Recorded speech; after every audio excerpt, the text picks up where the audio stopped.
Today I need to decide if I want to rebuild this wrecked Super Duke or part it out, because there isn't much left of it. It didn't look quite this bad in the auction photos, so I bought it sight unseen, but when it showed up, I knew I was in trouble. I have never had a project this big before, and honestly, I don't know where to start, because I am not a qualified mechanic. So either way, I think I need to strip it down to see what damage is hiding, see what is usable, take a peek in that valve cover, and then make up my mind. Thank you to Insta360 for helping me capture all my rides and sponsoring this video. From looking at the auction photos, I thought this bike had high-sided and barrel rolled down the road. But after seeing it in person, I'm pretty sure that it was rear-ended, judging by the exploded rear wheel, the subframe that is completely missing, and all of these dents in the fuel tank that sort of originate from the back of the bike. Now, I'm no different from the next guy. I want my dream bike as cheaply as possible, but I'm willing to put the work in, and that is what attracts me to crash-damaged bikes. But I've already overpaid for what is left of this 2020 1290 Super Duke. Final call. I think we're buying a Super Duke for quite a lot of money. Sold. You won the auction. Crap, I didn't mean to. So the only option might be to sell the usable parts to try and get my money back. There are also so few second-hand parts here where I live, and buying parts brand new directly from KTM costs a fortune. But beyond that, I already have two main concerns. The first thing I'd like to know is if this bike even starts. However, there is a hole in the valve cover, the wiring harness and fuel injection module is destroyed. The block-off plates here are missing and the battery was completely ripped off. So that is not happening today, and it's going to take a considerable amount of work to even get to that point. My second biggest concern is the swing arm and frame. I have no idea if it's even possible or not, but one of my concerns is that the swing arm is bent from the impact, or that the frame itself is damaged from the impact where it connects to the swing arm. But I guess at some point I have to stop procrastinating and start working. The Super Duke has been a pain to move around my workshop, but at least once it's in a million pieces, it should be easier. It even has an oil leak, and I have no idea where it's leaking from, because the only hole in the engine that I'm aware of is the valve cover, and it can't be leaking out of there. For some reason, I really want to take this destroyed rear wheel off, but the first problem is that my paddock stand doesn't fit in this swing arm. It's actually a different sized pin from my speed triple. I have ordered the correct size, but it's only going to get here in about 3 weeks' time. So in the meantime, we have to make a plan. And here's the plan. I've got this threaded rod that I can slide through the axle, and then I should be able to use a regular paddock stand for the time being. That dismounted rear tire did put up a fight, but this setup is arguably less wobbly than a proper single-sided swing arm stand anyway. If you have one, you'll know exactly what I mean. After moving some wiring out of the way, as I'm sure we all do, I also had to remove the silencer since it's blocking the rear wheel. So this is the big ass 55mm socket that you need to take the rear wheel off of the single-sided swing arm on my Triumph. But this was not big enough for the Super Duke. I needed an even bigger 60mm socket. Now, my dad actually has one of these, so I didn't need to waste the money, except that he lives in England and I don't, so I had to buy one anyway. These nuts are torqued to 176 Newton meters, which I used to think was a lot, but they're actually rookie numbers compared to my Triumph's 230 Newton meter torque spec. So if you are weak like me, then rather buy the Super Duke. That was way easier than the Triumph.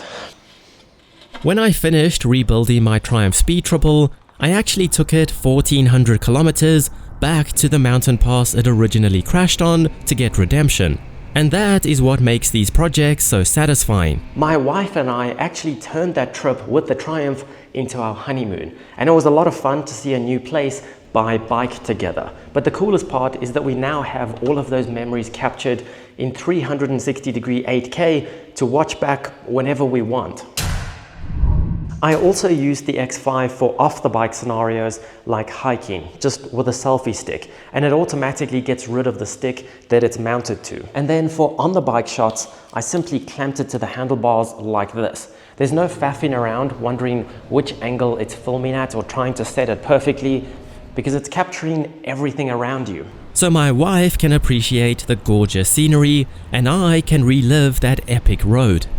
She also doesn't really care about how my exhaust sounds, but I do, which is exactly why there is a built-in wind guard on the X5. Plus, we didn't have to worry if we accidentally broke one of these lenses by dropping the camera, because they're easily replaceable, so filming for the trip wouldn't be over. So if you have a fun trip or an epic ride planned that you'd like to capture the memories of, those are just a few reasons why I highly recommend the Insta360 X5. This is how I film all the ride videos on this channel.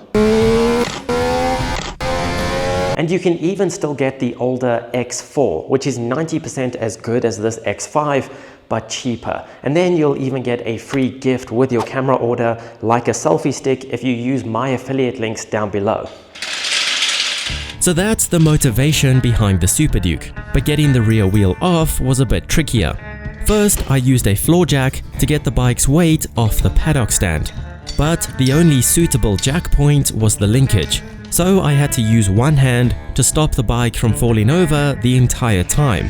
Then I could pull the threaded rod out of the axle, kick the stand out of the way, and while still balancing the bike upright, I spun the nut off, removed the rear wheel, and finally had to get the bike back on the makeshift paddock stand. That was sketchy. What a waste of a beautiful wheel. You can see that there's even shards of glass inside the tire. Do you think that could be from the windshield of the car that rear-ended him? If so, that must have hurt. However, I think we can reuse the tire pressure sensor and maybe even the valve if we're desperate. Next, I wanted to take the tank off, and with this shattered cover removed, you can really see how dented and wrinkled the tank is from behind. I'm not sure what the ECU had to do with removing the tank. I guess I got distracted. But this fake aftermarket wing had to go because it was bolted to one of the trim pieces. That's right, a wing intended for downforce was held on by one tiny bolt and Velcro. Now, I am only a rocket scientist on the weekends these days, and even I know that won't work.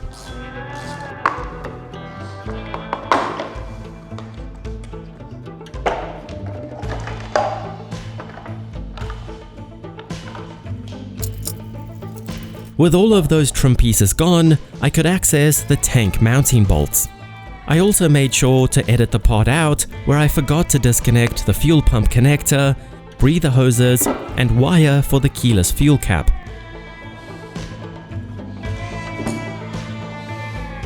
Okay, damage report update. Let's start with the good things. For starters, it has a BMC air filter, so just imagine how much money we're going to save by not having to buy one of those. Then this is the steering lock motor, and the outer plastic has a little piece sliced off, nothing too serious. Then the ABS pump, that bracket has been damaged and dislodged. But if you look up here to this orange bracket here, that is where the fuel tank bolts to the frame, and you can see it's a little bit crooked. And if you look on the side here, the paint is actually flaking off of it. That's because when the tank got hit, this mount bent. If you look at the one on the other side here, this one is still perfectly straight. So the good news is this is a steel frame, so you could potentially put it back in place, get it painted, and it'll look good. But who knows? I've never done anything like that before, nor can I weld. Over at the tank, I found more bad news underneath it. So after doing a bit of research, for starters, we have our fuel pump, which this connector is broken, but that's not too hard to replace. But then we have this sensor here. This is the fuel level sensor apparently, and this has been completely sheared off, so we would need to replace that. Not to mention the entire tank. I think these plastic bits are designed to protect it if it falls over. That didn't really help in this case. The exhaust was really easy to remove since someone reinstalled the stock exhaust after the crash and only used a few bolts, but it was really heavy.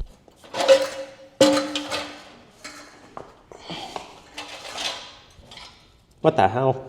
This was just hung up on the exhaust. I doubt it's important, right?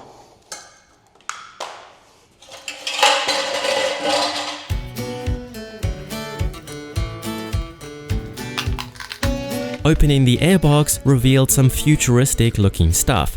At first I thought it might be aftermarket since it looks kind of DIY, but I think it's just the standard second injector setup. However, I don't think being able to see your fingers through the airbox base is standard. That is definitely an aftermarket feature. My first approach was to disassemble the entire airbox, so I loosened off the velocity stacks. But since the crash had already dislodged the throttle bodies from the intakes, it was actually faster and easier to dislodge the rubber intake ducts, disconnect all the connectors, and simply pull the whole assembly off as is. Even the sensor on the rear throttle body here has a crack in it. Hardly anything got away unscathed, not to mention pieces of the airbox. And then even more disturbingly, if you look down here in the intake valves, you can actually see a piece of glass sitting on the top of the valve. Fortunately, on the front cylinder here, the intake valves are closed in this position, so it hasn't fallen in, but I have no idea what got in there first. But now I have to get it out. This is exactly why you don't want a hole in your airbox. There it is. I couldn't reach it with my fingers or pliers, so I put some duct tape on the end of a screwdriver, and here it is. I hope this is the only one. I then turned my attention to the only piece left of the subframe.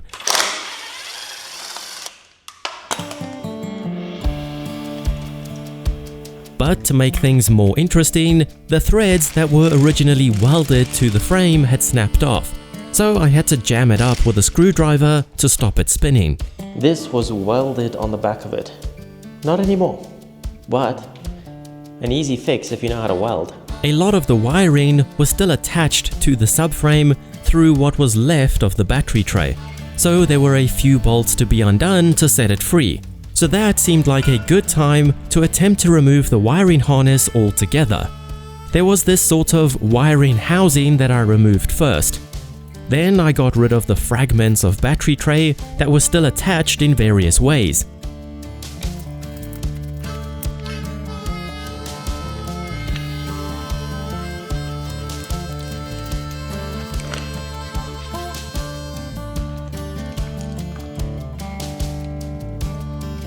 I slowly went around the bike, disconnecting any grounds, disconnecting every connector that attached the main harness to the engine, modules or switches, and cutting every zip tie securing the wiring to the frame, or just there to make things neater.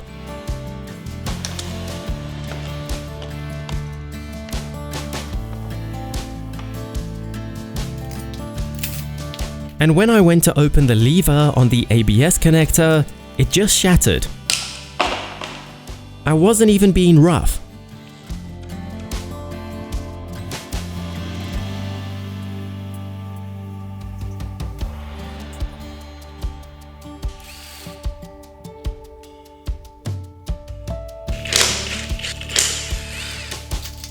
By now, the only thing left in the way of the last few connectors was the intake duct. So with that out of the way, I officially got the main wiring harness out, and I really hope they invent wireless bikes soon because this was annoying, and I'd say it weighs about 4 kilograms. However, it revealed my unexpected worst nightmare. The good news is that the damaged wiring harness is now out of the bike, so I can see things more clearly. The bad news is that I found frame damage, and this suggests that the frame itself is now out of alignment. You can see there where the paint is peeling, that side is all bent.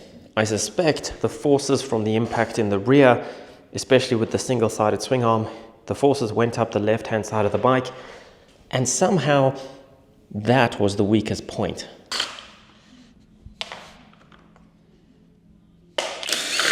Up until that point, I'd been having fun, but with that game-changing news, all I wanted to do was stop. Yet, I hadn't even gotten to the point where I had originally expected frame damage, so I had to keep going.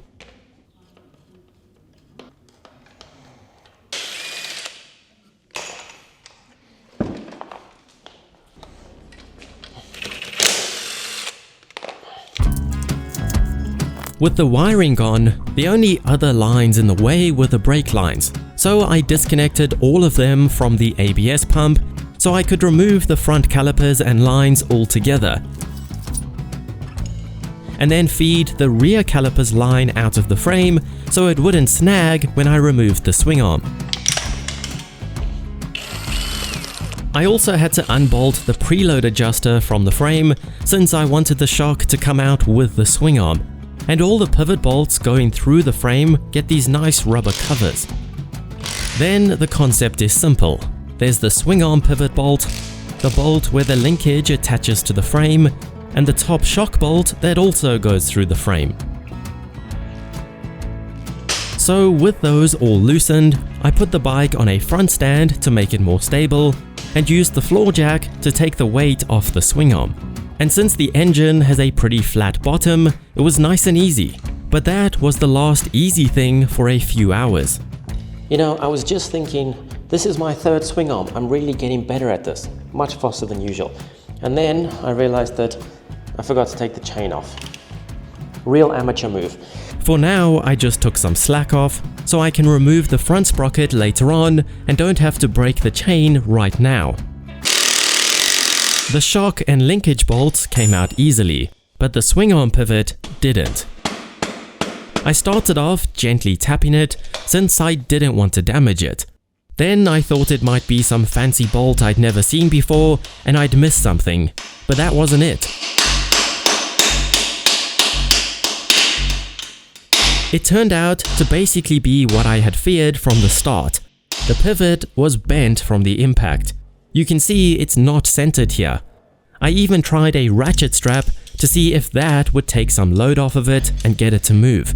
I used my impact gun to spin it. And eventually I did get it to move. But not for long. In these shots it looks really easy, but it took me an hour to get it this far. And then at one point it stopped moving altogether no matter what I did.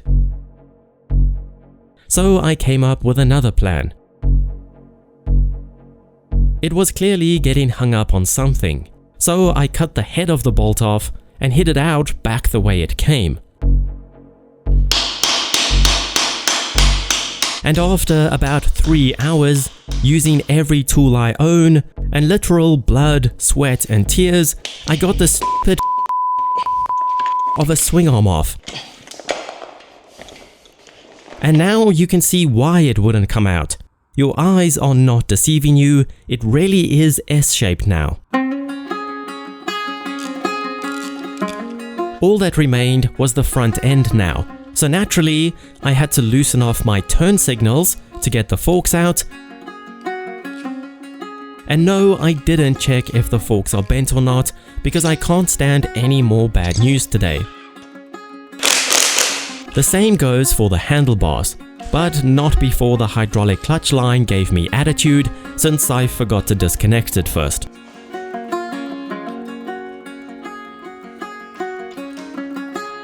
And there it is, looking pretty strange. All that remains are the clamps, a steering damper, the steering lock motor with security bolts. Then there are things like the rear sets with the rear master cylinder and the same on this side with the kickstand. But for now, I don't think there's any reason to strip it any further or to strip the motor out because I can see everything that I need to see. So all that's left to inspect is this damaged valve cover. Let's open this up and see what's going on inside there. Also, I don't know what this is, but it's broken. I need another one. The one on this side is still good. That one, not so much.